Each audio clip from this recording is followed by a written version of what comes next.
वासना देवी मंदिर के महंत यति नरसिंहानंद सरस्वती जी के सिर को तन से जुदा करने अर्थात उनका सिर काटने की धमकी देने वाले इस्लामिक कट्टरपंथी भारत को शरिया अर्थात इस्लामिक कानूनों के अनुसार चलाना चाहते हैं, या यूं कहें भारत में शरिया लागू करने के लिए पूरी तरह से प्रयासरत हैं। वैसे ये पहली घटना नहीं है जब मजहबी कट्टर मुसलमान दूसरे धर्म के लोगों पर ईश निंदा का आरोप लगाकर उनकी जान के दुश्मन बन गए हैं।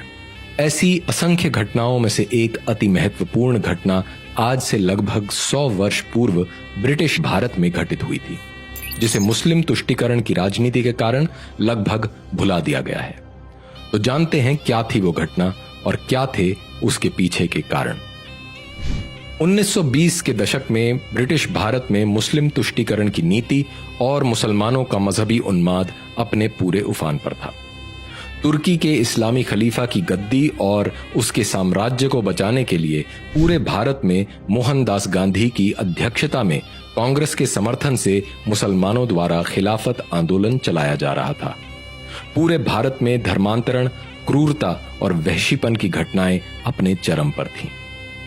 हिंदू धर्म और हिंदुओं को अपमानित करने के उद्देश्य से कट्टरपंथी मुसलमानों ने सीता का छिनाला नाम से एक पैम्फलेट प्रकाशित किया, जिसमें माता सीता को एक वैश्या के रूप में वर्णित किया गया था। सन 1923 में मुसलमानों की ओर से 2 और पुस्तकें 19वीं सदी का लंपट महर्षि और कृष्ण तेरी गीता जलानी पड़ेगी प्रकाशित हुई थी। पहली पुस्तक में आर्य समाज के संस्थापक स्वामी दयानंद सरस्वती के लिए आपत्तिजनक एवं घिनौने शब्दों का प्रयोग किया गया था, जबकि दूसरी पुस्तक में श्री कृष्ण के पावन चरित्र पर कीचड़ उछाला गया था। मुसलमानों द्वारा दिन प्रतिदिन हिंदू धर्म, देवी देवताओं और हिंदू महापुरुषों के विषय में आपत्तिजनक बातें लिखना और बोलना एक आम बात हो गई थी। हिंदू विद्वानों को लगा यदि इन घृणित कार्यों का उत्तर नहीं दिया गया तो इससे मुसलमानों का साहस और अधिक बढ़ेगा और हिंदुओं का मनोबल गिरेगा। इसी उद्देश्य से इन पुस्तकों के प्रत्युत्तर में पंजाब में महाशय राजपाल ने सन 1924 में रंगीला रसूल नाम की एक पुस्तक प्रकाशित की थी। इस पुस्तक में इस्लाम के संस्थापक मुहम्मद के विवाह एवं गृहस्थ जीवन का व्यंग्यात्मक शैली में लेकिन प्रमाणों और पूरी सत्यता के साथ वर्णन किया गया था। लंबे समय से हिंदू धर्म के बारे में झूठी एवं उत्तेजक सामग्री प्रकाशित करने वाले मुसलमानों में रंगीला रसूल के प्रकाशन से खलबली मच गई। मुसलमानों ने महाशय राजपाल के खिलाफ आंदोलन छेड़ दिया। महाशय राजपाल पर इस पुस्तक के प्रकाशन पर रोक लगाने और इसके लेखक का नाम बताने के लिए दबाव डाला जाने लगा। मुसलमानों द्वारा महाशय राजपाल को धमकी भरे पत्र भेजे जाने लगे। मस्जिदों से इनके खिलाफ भड़काऊ ऐलान होने लगे और फतवे निकाले जाने लगे। मोहनदास गांधी ने भी अपनी मुस्लिम परस्त नीति के तहत यंग इंडिया में महाशय राजपाल के खिलाफ बड़ा भड़काऊ लेख लिखा। गांधी ने कहा, एक तुच्छ पुस्तक विक्रेता ने कुछ पैसे बनाने के लिए इस्लाम के पैगंबर का अपमान किया है। इस प्रकार की पुस्तक लिखने वालों को मुसलमानों द्वारा स्वयं सजा दी जानी चाहिए। कांग्रेस अध्यक्ष रह चुके मौलाना मोहम्मद अली ने दिल्ली की जामा मस्जिद में एक विशाल सभा को संबोधित करते हुए घोषणा की कि काफिर राजपाल को बख्शा नहीं जाएगा और मुसलमानों को रसूल के लिए जिहाद करना चाहिए। पंजाब सरकार ने भारतीय दंड संहिता की धारा 153A के तहत महाशय राजपाल के खिलाफ तो मामला दर्ज करने का आदेश दे दिया, किंतु हिंदुओं के खिलाफ पुस्तकें प्रकाशित करने वाले मुसलमान अली कासिम के खिलाफ कोई कार्यवाही नहीं की। इसी मजहबी तुष्टीकरण नीति के तहत ही 1927 में भारतीय दंड संहिता अर्थात इंडियन पीनल कोड में सेक्शन 295A जोड़ दिया गया, जिसका उपयोग आज भी कट्टरपंथी मजहबी समुदायों के द्वारा लोगों की आवाज दबाने के लिए समय समय पर किया जाता रहता है। महाशय राजपाल पर यह केस 5 वर्ष तक चला और अंततः हाईकोर्ट में उनकी बेगुनाही साबित हुई। मोहनदास गांधी ने अप्रत्यक्ष रूप से मुसलमानों के मजहबी उन्माद को भड़काते हुए 3 अगस्त 1924 को यंग इंडिया के अपने आर्टिकल में लिखा था, जब किसी व्यक्ति को अदालत से इंसाफ न मिले तो उसे अपने आप इंसाफ करने का प्रयत्न करना चाहिए। इस बीच मुसलमानों द्वारा 3 बार महाशय राजपाल की हत्या करने का प्रयत्न किया गया था। पहला प्रयास 26 सितंबर 1927 को खुदा बख्श ने, दूसरा प्रयास 8 अक्टूबर को अब्दुल अजीज ने किया था। महाशय राजपाल पर तीसरा हमला 1.5 वर्ष बाद 6 अप्रैल 1929 को इल्मुद्दीन नामक मुसलमान ने किया था, जो जानलेवा साबित हुआ। इल्मुद्दीन ने महाशय राजपाल की छाती में छुरा घोंपकर बड़ी बेरहमी से उनकी हत्या कर दी थी। मुसलमानों ने हिंदू हत्यारे इल्मुद्दीन को गाजी की उपाधि दी।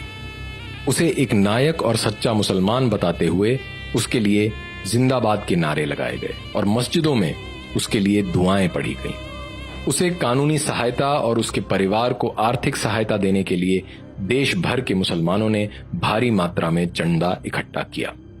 इल्मुद्दीन पर महाशय राजपाल की हत्या का केस चला और उसे फांसी की सजा सुनाई गई।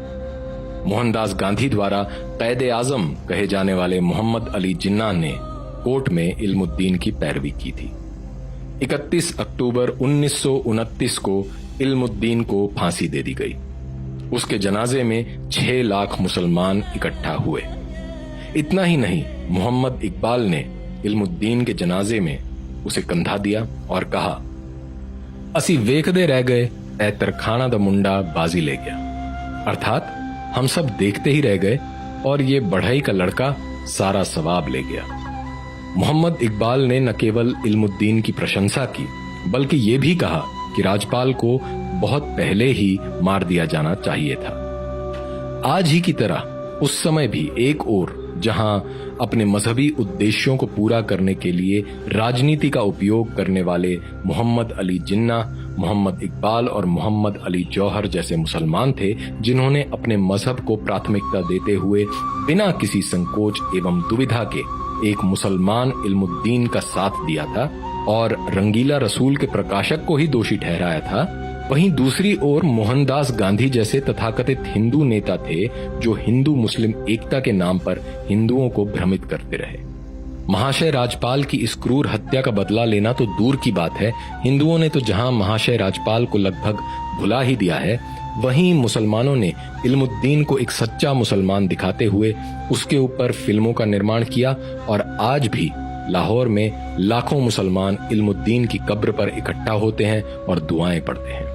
महाशय राजपाल एकमात्र ऐसे हिंदू विद्वान नहीं हैं जिन्हें कट्टरपंथी मुसलमानों के हाथों अपना जीवन गंवाना पड़ा हो।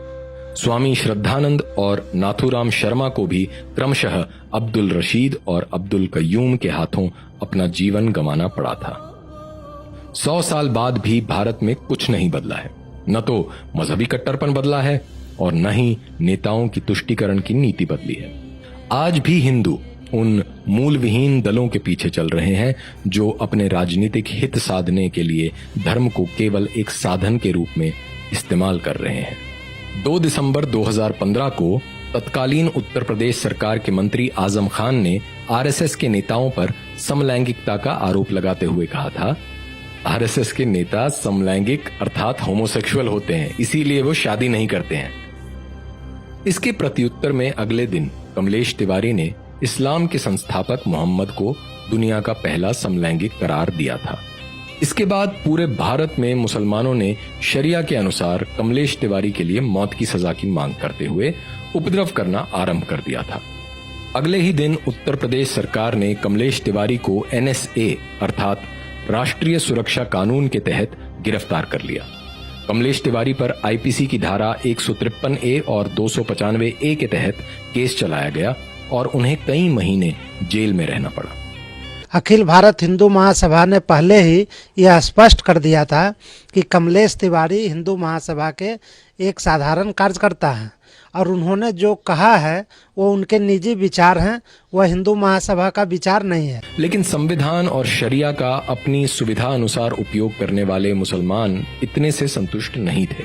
18 अक्टूबर 2019 को फरीदुद्दीन शेख और अशफाक शेख नामक 2 मुसलमानों ने कमलेश तिवारी की हत्या कर दी। की कसम, हम लोग जो ताकत सकते हैं, जब चाहेंगे, जिस मंच पर चाहेंगे, जिस मैदान में चाहेंगे, तेरी जुबान को खींच लेंगे। इन मुसलमानों ने कमलेश तिवारी के शरीर में 15 बार छुरा घोंपा, गोली मारी और गला काट दिया।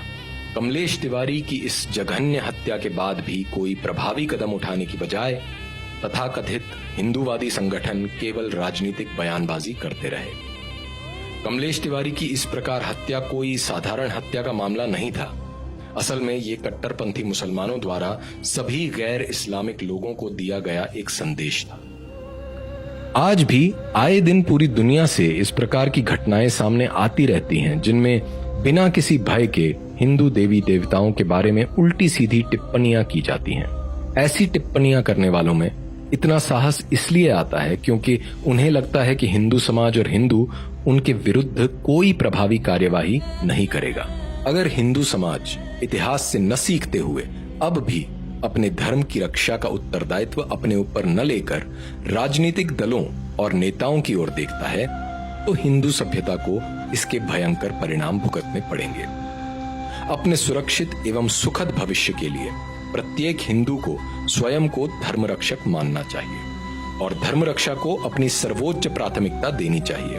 पुनर्जन्म में विश्वास रखने वाले हिंदुओं को बिना किसी भय के एवं पूरी शक्ति से स्वयं अपने धर्म की रक्षा के लिए उठ खड़े हो जाना चाहिए।